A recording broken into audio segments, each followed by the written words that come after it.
Sahabat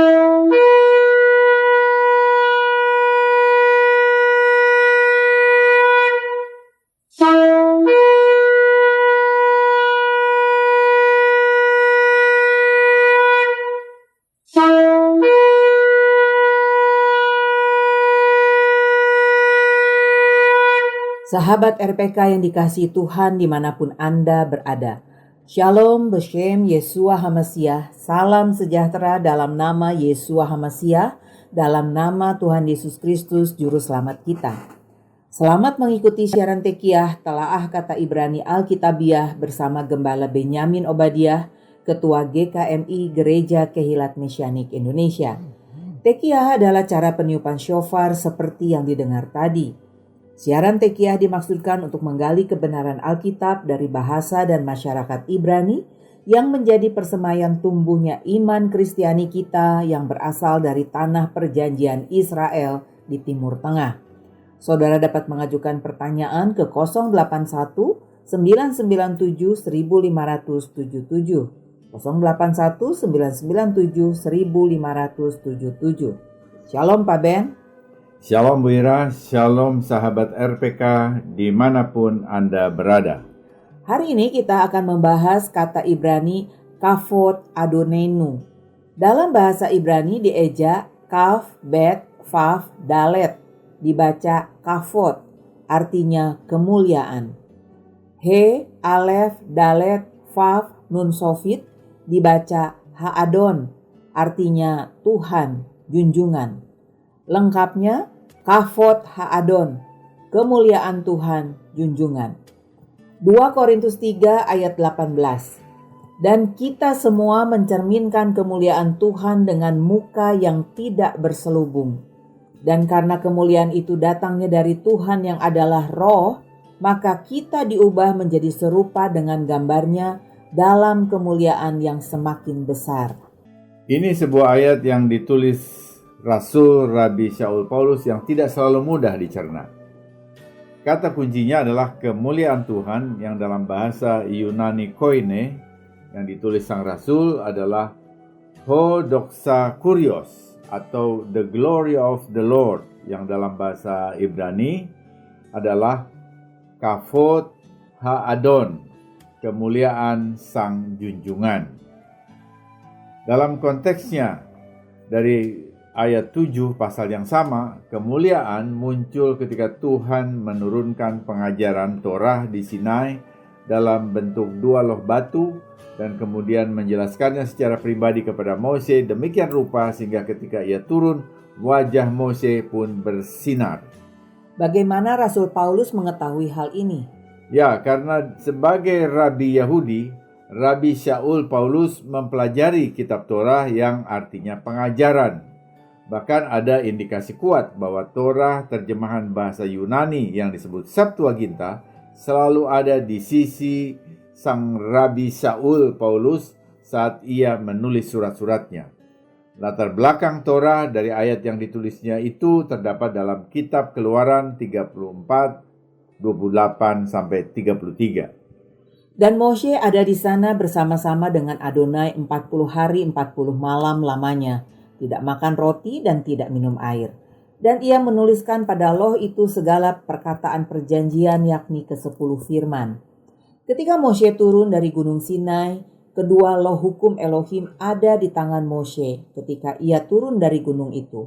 Tidaklah ia tahu bahwa kulit mukanya bercahaya oleh karena ia telah berbicara dengan Adonai. Ketika Aharon dan segala orang Israel melihat Moshe, tampak kulit mukanya bercahaya. Maka takutlah mereka mendekati dia. Tetapi Moshe memanggil mereka. Maka Aharon dan segala pemimpin jemaah itu berbalik kepadanya dan Moshe berbicara kepada mereka. Sesudah itu mendekatlah segala orang Israel. Lalu disampaikannya kepada mereka segala perintah yang diucapkan Adonai kepadanya di atas gunung Sinai. Setelah Moshe selesai berbicara dengan mereka, diselubunginya lah mukanya. Tetapi apabila Moshe masuk menghadap Adonai untuk berbicara dengan dia, ditanggalkannya lah selubung itu sampai ia keluar. Dan apabila ia keluar, dikatakannya lah kepada orang Israel apa yang diperintahkan kepadanya. Mose dipanggil menghadap Adonai di puncak Sinai. Saat Mose ada di hadirat Tuhan, Mose tidak menudungi kepalanya. Demikian juga ketika ia menyampaikan pengajaran firman Tuhan kepada umat Israel, ia tidak menudungi kepalanya, sehingga umat melihat terang kemuliaan Tuhan di wajahnya saat mereka belajar perintah-perintah Tuhan. Tetapi sesudah pesan Tuhan disampaikan, Mose memakai selubung di kepalanya sampai ia kembali menghadap Tuhan untuk mendengar perintah selanjutnya. Saat ia menghadap Tuhan untuk mendengar pengajarannya, selubung tersebut ditanggalkannya. Ini mengajarkan sesuatu. Saat umat belajar firman Tuhan, mereka melihat kemuliaan Tuhan melalui wajah Mose yang bercahaya. Tetapi ketika umat tidak belajar firman Tuhan, mereka tidak melihat langsung wajah Mose bercahaya, memancarkan kemuliaan Tuhan. Ini punya arti penting, bahwa jika kita mau hidup dalam kemuliaan Tuhan, maka setiap hari kita perlu belajar firman Tuhan dengan mengingat, membaca, dan melakukan kehendak Tuhan dalam perintah-perintahnya. Selubung itu menghalangi umat Tuhan untuk melihat kemuliaan Tuhan. Pada 2 Korintus 3 ayat 15, Rasul Rabi Shaul Paulus menyatakan bahwa selubung itu masih menyelubungi mata orang Israel pada umumnya, bahkan sampai hari ini. Bukankah mereka dapat membaca Torah bahkan dalam bahasa asli Ibrani yang jauh lebih akurat dari terjemahan manapun? Itu benar. Semua terjemahan termasuk ke bahasa Inggris dan Indonesia tidak dapat menampung seluruh rincian kebenaran dalam kitab suci Ibrani, Tanakh, yaitu kitab Kejadian sampai dengan Maliahi. Lalu apa yang dimaksud oleh Paulus saat mengatakan orang Yahudi membaca dengan selubung? Mereka lebih membaca Torah dari sisi lahiriah dan masih tertutup terhadap hal-hal rohaniah tentang Mesias yang dijanjikan. Bisa dijelaskan? Misalnya dalam Imamat pasal 23, tertulis waktu perjumpaan atau moed antara Tuhan dan umatnya, yang diperintahkan kepada Israel untuk dirayakan dari saat ke saat. Moadim atau waktu-waktu perjumpaan yang ditetapkan Tuhan untuk berjumpa dengan Israel itu mencakup Syabat hari ke-7 dan 7 hari raya tahunan yang terdiri dari Pesak, hari raya roti tak beragi, hari berkah sulung, hari Syavuot atau Pentakosta, Yom Teruah atau Sangkakala, Yom Kippur atau hari pendamaian, dan Sukot, hari pondok daun. Secara lahiriah, semua Moadim, yaitu 8 waktu yang ditetapkan Adonai ini hanyalah hari-hari raya mingguan dan tahunan. Tetapi ketika hati mereka terbuka kepada Mesias, 8 waktu yang ditetapkan itu memancarkan dimensi rohani yang merujuk pada Mesias yang dijanjikan dan digenapi oleh Yeshua HaMashiach. Pesak merujuk kepada kematian Yeshua di salib. Hari roti tidak beragi merujuk Yeshua sebagai roti yang turun dari surga tanpa dosa, yang digambarkan sebagai roti tanpa ragi dalam jamuan Pesak terakhir. Hari berkat sulung merujuk pada kebangkitan Mesias Yeshua dari kubur. Hari Syavuot atau Pentakosta merujuk pada Mesias yang memberdayakan murid-muridnya dengan kuasa Roh Kudus untuk menjadi saksi-saksinya sampai ke ujung bumi. Keempat hari raya ini berhubungan dengan masa kedatangan pertama Mesias Yeshua. Kemudian 3 hari raya terakhir berhubungan dengan masa kedatangan kedua Mesias Yeshua ke bumi. Yom Teruah, hari Sangkakala, merujuk pada kedatangan kembali Yeshua HaMashiach menjemput mempelainya, yaitu orang percaya, baik Yahudi maupun bangsa-bangsa, untuk selalu bersamanya. Hari atau Yom Kippur atau hari pendamaian merujuk pada pengorbanan Yeshua untuk menghapus dosa-dosa umatnya. Secara eskatologis, Yom Kippur berhubungan dengan pembelaan Mesias terhadap umat Yahudi dari serangan musuh-musuh mereka. Saat ini orang-orang Yahudi akan mengenali Yesua sebagai Mesias mereka. Yang terakhir, Sukkot atau Hari Pondok Daun merujuk pada pemerintahan Mesias Yesua selama 1000 tahun dari Yerusalem di bumi ini. Memahami 7 hari raya sebagai nubuat akan Mesias yang dijanjikan menghendaki mata rohani yang tidak berselubung. Murid-murid Mesias Yesua, baik Yahudi maupun non-Yahudi, saat membaca Torah melihat kebenaran profetik ini. Kita bersyukur saat ini kita dapat melihat kebenaran profetik ini seperti yang dilihat para rasul, murid-murid pertama Yesua. Paulus sendiri mengetahui hal ini bukan karena dogma agama, tetapi karena pencerahan rohani pribadi saat ia berjumpa dengan Mesias Yesua. Dalam perjalanan ke Damaskus untuk menangkap murid-murid Yahudi Yesua, tiba-tiba ia melihat terang yang besar sehingga ia terlempar dari kuda yang ditungganginya. Sesudah itu ia menjadi buta dan dibawa ke kota. Di Damaskus ada seorang Yahudi percaya bernama Ananias. Ia diperintahkan Tuhan untuk mendoakan Saul Paulus. Ananias taat pada perintah. Ia datang dan menumpangkan tangannya kepada Paulus dan segera Paulus dapat melihat lagi dan penuh Roh Kudus. Hal ini dapat kita baca dalam Kisah Rasul 9 ayat 18. Dan seketika itu juga seolah-olah selaput gugur dari matanya, sehingga ia dapat melihat lagi. Ia bangun lalu dibaptis. Berdasarkan pengalaman pribadi itulah Paulus menyatakan bahwa selubung yang menutup pandangan rohaninya itu dibukakan oleh Mesias, yaitu saat ia bertobat kepada Tuhan. 2 Korintus 3 ayat 14. Hari ini pun saudara dapat melihat kemuliaan Tuhan dan hidup di dalamnya saat Anda bertobat dan menerima Mesias Yesua, Tuhan Yesus sebagai juru selamat saudara. Bagaimana kita dapat melihat kemuliaan Tuhan? Keadaan berdosa tidak memungkinkan kita melihat dan hidup dalam kemuliaan Tuhan. Roma 3 ayat 23. Karena semua orang telah berbuat dosa dan telah kehilangan kemuliaan Elohim. Saat Adam dan Hawa berdosa, mereka kehilangan kemuliaan Elohim. Sebelum berdosa, tubuh mereka diliputi terang kemuliaan Tuhan. Tapi sesudah manusia berdosa, terang kemuliaan itu hilang sehingga mereka saling melihat diri mereka telanjang dan mereka mencoba menutupi aib mereka dengan daun-daun ara. Tuhan memberi mereka kulit binatang sebagai pakaian yang merujuk pada korban penghapus dosa. Kemuliaan Tuhan dikembalikan kepada manusia ketika mereka menerima Yesus, Yesua, dan menjadi anak-anak Tuhan.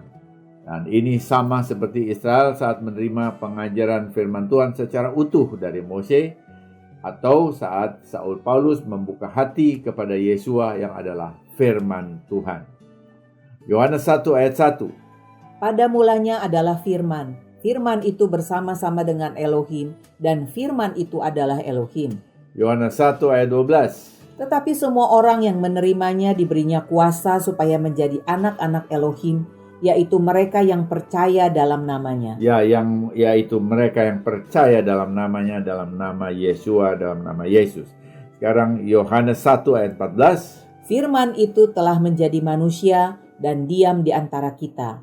Dan kita telah melihat kemuliaannya, yaitu kemuliaan yang diberikan kepadanya sebagai anak tunggal Bapa, penuh kasih karunia dan kebenaran. Untuk jelasnya, siapa saja yang dapat melihat kemuliaan Tuhan? Ya, ada beberapa golongan yang kita lihat di dalam Alkitab dengan jelas disebutkan akan melihat kemuliaan Tuhan. Yang pertama, orang percaya akan melihat kemuliaan Tuhan. Yohanes 11 ayat 40. Jawab Yesua, jikalau engkau percaya, engkau akan melihat kemuliaan Elohim. Yang kedua, orang penuh dengan Roh Kudus melihat kemuliaan Tuhan. Kisah 7 ayat 55. Tetapi Stefanus yang penuh dengan Roh Kudus menatap ke langit, lalu melihat kemuliaan Elohim dan Yesua berdiri di sebelah kanan Elohim. Yang ketiga, umat yang saling menerima satu sama lain akan mengalami kemuliaan Tuhan. Roma 15 ayat 7. Sebab itu terimalah satu akan yang lain, sama seperti Mesias, Kristus juga telah menerima kita untuk kemuliaan Elohim. Selanjutnya, bagaimana langkah-langkah untuk hidup dalam kemuliaan Tuhan? Ya, langkah yang pertama, membangun hubungan pribadi dengan Tuhan melalui membaca Alkitab dan merenungkan firman-Nya. Tuhan tidak kelihatan, tetapi Ia menyatakan dirinya dalam firman-Nya. Dan firman-Nya diilhamkan sebagai kitab suci Alkitab. Karena itu ketika ingin mempunyai hubungan pribadi dengan Tuhan, maka kita perlu meluangkan waktu untuk membaca Alkitab dan merenungkan firman-Nya setiap hari secara teratur. Sikap hati dan pikiran kita perlu dibentuk oleh kebenaran firman-Nya. Bagaimana cara membaca Alkitab? Ada banyak cara. Ada yang langsung buka Alkitab secara acak lalu tunjuk ayat dengan jari, itulah dia. Kadang-kadang ini bisa, namun ini bukan dan tidak boleh menjadi metode kita untuk membaca Alkitab. Bacalah dengan teratur, mulai dengan Injil Markus yang pendek. Yesua adalah teladan sempurna tentang bagaimana hidup dalam kemuliaan Tuhan. Pelajari hidupnya, dengarkan ajarannya, dan ikuti teladannya. Untuk devosi, baca Mazmur dan Amsal. Bisa juga memakai renungan harian. Yang kedua, berdoa dan berkomunikasi dengan Tuhan. Doa adalah percakapan pribadi dengan Tuhan. Melalui doa, Anda dapat mengungkapkan rasa syukur, permohonan, dan penyerahan diri kepadanya. Doa juga membuka jalan untuk mendengar suara Tuhan dan menerima tuntunannya. Bagaimana kita berdoa harian? Kita mulai dengan memuji dan bersyukur kepada Tuhan untuk hari yang akan kita jalani dalam doa pagi. Kita dapat berdoa bahasa Indonesia tapi juga dalam bahasa Ibrani. Di dalam bahasa Ibrani ada dua singkat yang disebut modeh ani untuk pria atau modah ani untuk wanita. Diucapkan saat kita pertama kali bangun tidur di pagi hari. Modeh ani lefaneka melechai fechayam sehehe sarta binismati behemla raba emunateka. 12 kata Ibrani. Dengan hati bersyukur, aku berterima kasih kepadamu, Raja yang hidup, yang telah mengembalikan jiwa dalam diriku dengan penuh belas kasihan. Besar kesetiaanmu. Doa bukan saja kita berbicara kepada Tuhan. Pada waktu doa, Tuhan berbicara juga kepada kita. Saat kita berdiam diri di hadapannya, kita mendapat jawaban Tuhan. Yang ketiga, ada dalam persekutuan orang percaya yang membuat kita dapat melihat kemuliaan Tuhan. Beribadah bersama dengan komunitas orang percaya dapat menguatkan iman dan memberi dorongan untuk hidup dalam naungan kemuliaan Tuhan. Bergabunglah dalam kelompok pelayanan Alkitab, paduan suara gereja, atau kegiatan pelayanan lainnya untuk membangun persekutuan dan saling mendukung satu sama lain. Sejak COVID, orang terbiasa dengan ibadah Zoom. Saudara bisa mendengar lagu pujian dan khotbah, tapi saudara tetap kehilangan hubungan akrab dengan sesama saudara. Ini tidak menguntungkan. Informasi dari medsos tidak dapat dipercaya seluruhnya. Banyak informasi menyimpang dari Alkitab. Kalau saudara sendiri, kemungkinan besar saudara tidak dapat bertahan. Ibaratnya, seekor banteng yang perkasa sekalipun akan tewas dikeroyok oleh singa. Hanya kalau ada banteng lain yang membelanya, barulah ia dapat terlepas. Ini perlunya setiap orang percaya ada di dalam komunitas untuk saling mendukung satu sama lain. Hal yang keempat, untuk kita dapat melihat kemuliaan Tuhan, menerapkan firman Tuhan dalam keseharian dengan pimpinan Roh Kudus. Mengasihi Tuhan dan sesama. Kasih adalah perintah utama Tuhan. Kasih adalah inti dari Torah sebagai pengajaran Tuhan. Tunjukkan kasih kita kepada Tuhan dengan menaati perintahnya dan hidup dengan karakter yang mencerminkan kasih-Nya. Kemudian, tunjukkan juga kasih kita kepada sesama dengan bersikap baik, murah hati, dan memaafkan. Ini tidak selalu mudah. Di sini kita perlu Roh Kudus, Roh penolong, dan pembimbing orang percaya. Dia akan memberi kita kekuatan untuk hidup sesuai kehendak Tuhan, membantu kita melawan pencobaan dan memimpin kita dalam segala kebenaran. Jadi kudus dalam pikiran, perkataan, dan tindakan. Tuhan menginginkan kita untuk hidup kudus, yang berarti terpisah dari dosa dan hidup sesuai dengan standar kekudusannya. Dan kekudusan itu segala sesuatu mulai dengan pikiran. Berusahalah menjaga pikiran saudara tetap murni. Bagaimana caranya kalau pikiran seronok itu muncul tiba-tiba tanpa diundang? Kita tidak dapat melarang burung terbang melewati kepala kita, tetapi kita dapat mengusir burung yang mau bersarang di atas kepala kita. Jadi kita perlu mengusir pikiran yang tidak senonoh dari pikiran kita. Yakobus 4 ayat 7, lawanlah iblis, maka ia akan lari daripadamu. Jadi pikiran seperti itu harus dilawan supaya ia pergi dari kita. Ucapan mulut kita juga perlu menunjukkan kasih dan kebenaran. Jangan pakai kata-kata yang tajam. Jauhi lashon hara atau lidah jahat. Tindakan kita perlu sesuai dengan prinsip-prinsip firman Tuhan. Ini kita bisa dapat dengan membaca Alkitab. Dan dengan demikian kita bisa terbuka kepada kemuliaan Tuhan. Yang kelima, untuk melihat kemuliaan Tuhan, kita perlu menggunakan talenta dan kemampuan kita untuk melayani Tuhan dan orang lain. Setiap orang memiliki talenta dan kemampuan yang unik yang dapat digunakan untuk melayani Tuhan dan untuk orang lain. Temukan cara untuk menggunakan talenta Anda untuk memajukan kerajaan Tuhan dan membangun orang lain. Lakukan segala hal untuk kemuliaan Tuhan. Hidup dalam kemuliaan Tuhan adalah sebuah perjalanan, bukan satu event atau titik simpul saja. Karena itu perlu dipertahankan dan dipelihara secara sadar dengan penuh komitmen. Dengan mengikuti langkah-langkah ini dan dengan pimpinan Roh Kudus, saudara dapat mengalami hidup dalam kemuliaan Tuhan, mengalami kuasa dan kekudusan, dan damai sejahtera dalam kerajaan Tuhan dari hari ke hari. Semoga siaran ini memberkati saudara. Informasi bagi saudara. Siaran Tekiah dapat didengar ulang pada YouTube kanal Kehilat Mesianik /Tekiah. Kunjungi dan subscribe kanal Kehilat Mesianik di YouTube untuk mengikutinya. Kita terus doakan pertolongan Tuhan untuk pembebasan warga Israel yang masih disandera teroris Hamas.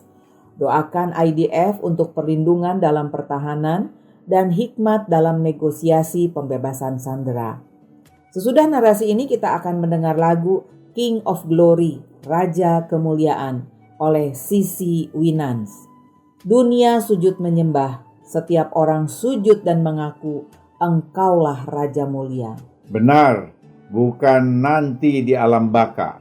Mulai sekarang, mari kita menikmati hadirat Sang Raja dalam kehidupan kita. Amin. Tiba saatnya saya Penatua Ira Natali dan Gembala Benyamin Obadiah mohon diri dari ruang dengar saudara. Sampai jumpa pada siaran mendatang. Yesua keselamatanku, Torah kesukaanku, menuju kepenuhan bangsa-bangsa. Shalom, shalom.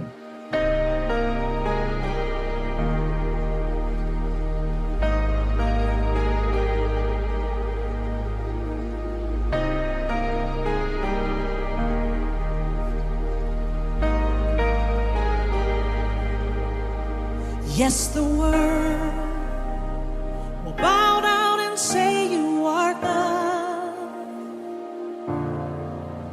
Every man will bow down and say you are King. So let's start right now. Why would we?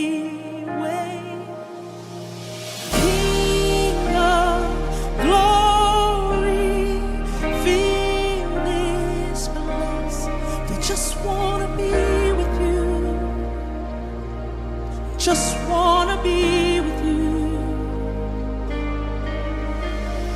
King of glory, fill this place. Just wanna be with you. Just wanna be with you. Yes, the world will bow down and say you are God.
until you come again.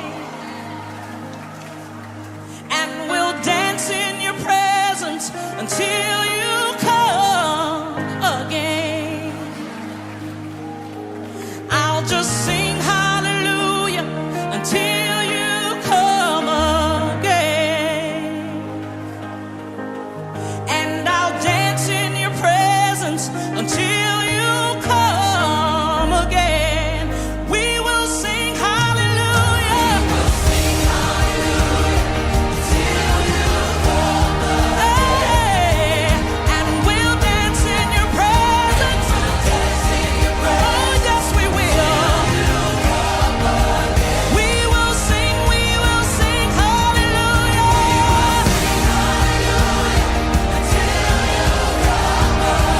Till you come again, till you come again. Dance in your presence, dance in your presence, dance in your presence. King of glory, come fill this place.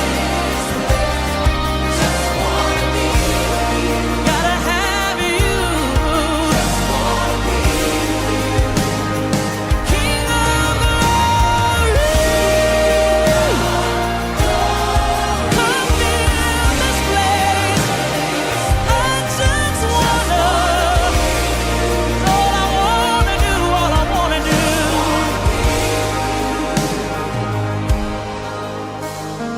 King of glory, fill this place.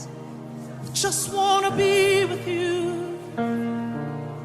We just wanna be with you. King of glory, fill this place. Just wanna be with you. Just wanna be with you. Just want you. I just want you. I just want you. I just want you. Nobody else will do. Help me out. I just want you. I just want you. I just want you. I just want you. I just want you. I just want you. I just want you.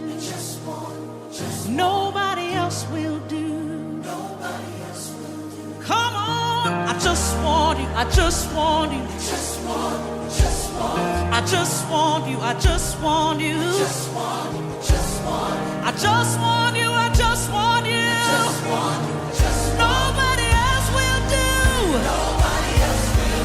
Hey, I just want you. I just want you.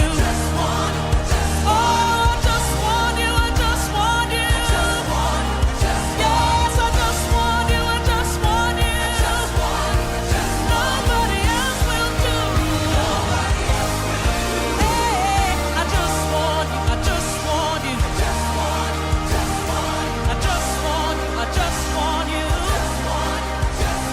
I just want you. I just want you.